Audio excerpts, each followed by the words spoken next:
The next story is Oh, one that oh, I taking want to charge. say. I like this.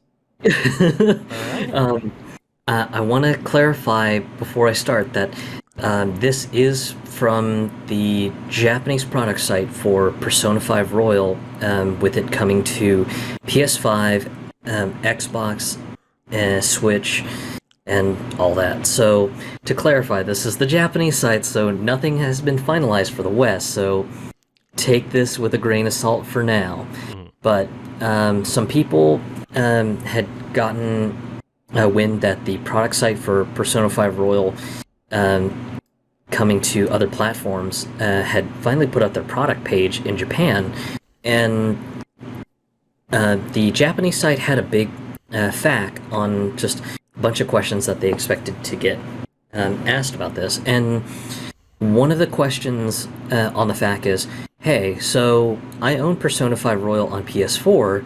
Will I get a PS5 upgrade if I insert my disc or log into my PSN account on my PS5? And the answer was just a flat no. Mhm. There will not be a PS5 upgrade. You will have to repurchase the game if you want to get a PS5 copy.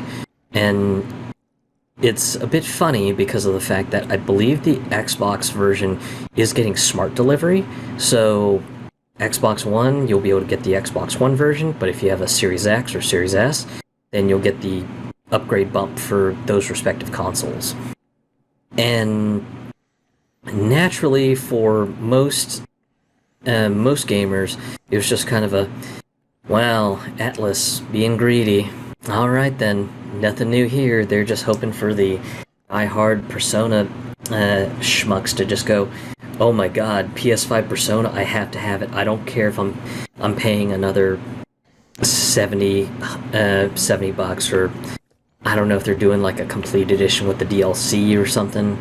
I think the DLC's package this time around. I'm not 100% sure, but if not, then if they release a ultimate version that's got all the DLC separately, then that's almost $100 again.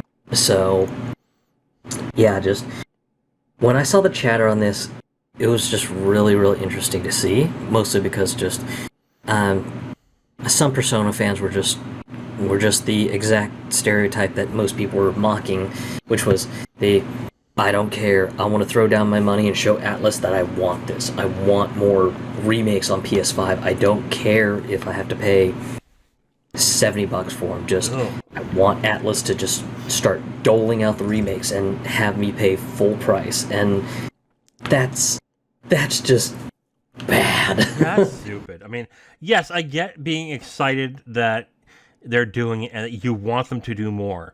But to say like I don't care if it's $70, I'll pay. Dude, no.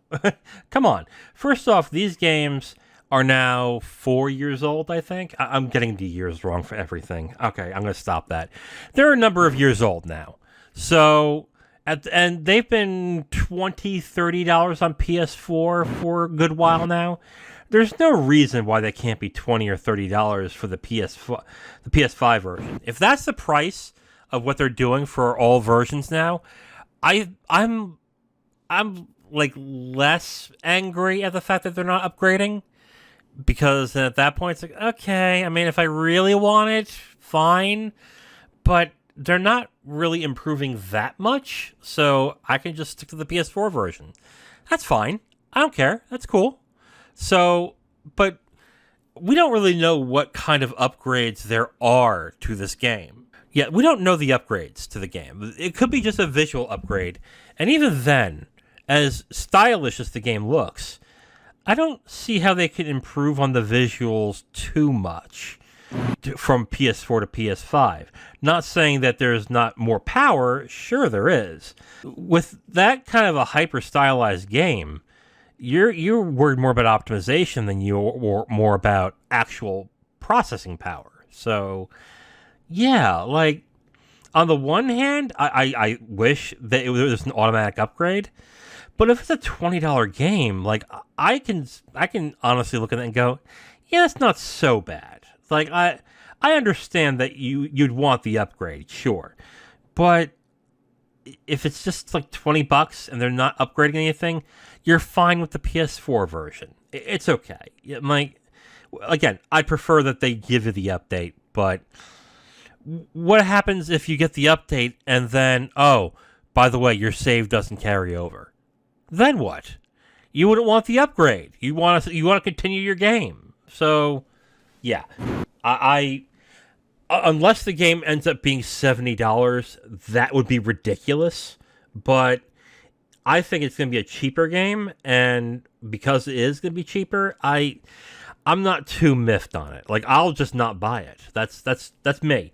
I have it on PS4 already. I don't see the need to buy it on PS5 since I can play it on my PS5. So yeah, I'm okay with it. I don't, not that I don't care, but I'm not angry about it. Like, I don't see that it being a big. I don't see like it being a big step up. Is what I'm saying. Yeah, I mean, for me, it's I kind of take issue just with how Atlas has been treating their players in general, because I mean, it's bad enough that, I mean, you have the initial release of Persona 5, and of course, to get the true ending, you have to play the game again, max out all the social links. So that's already a whopping 80 hours of time total for doing the game twice just to get the true ending, because you finally have the ability to max out all the social links. Yeah. So that's bad enough. But it further gets worse because of the fact that just all of a sudden, a little bit of time after, hey, so we have a director's cut version of Persona 4. It's called, Persona 5. It's called Persona 5 Royal. So it's got more stuff and more things and all sorts of other stuff that we didn't get to cram into the original game. So, just this is how we're gonna do it. Oh, by the way, we still have that whole thing where you have to start the game over and play it again to get max social links and just get everything to be absolutely 100% perfect to get the true ending.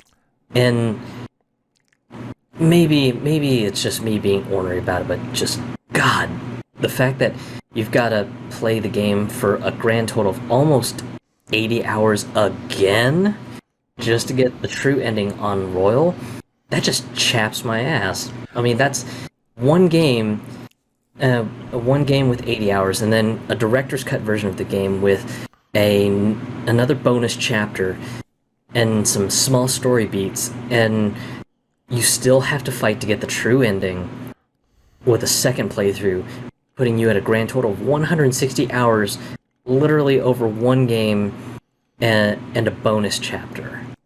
Just no.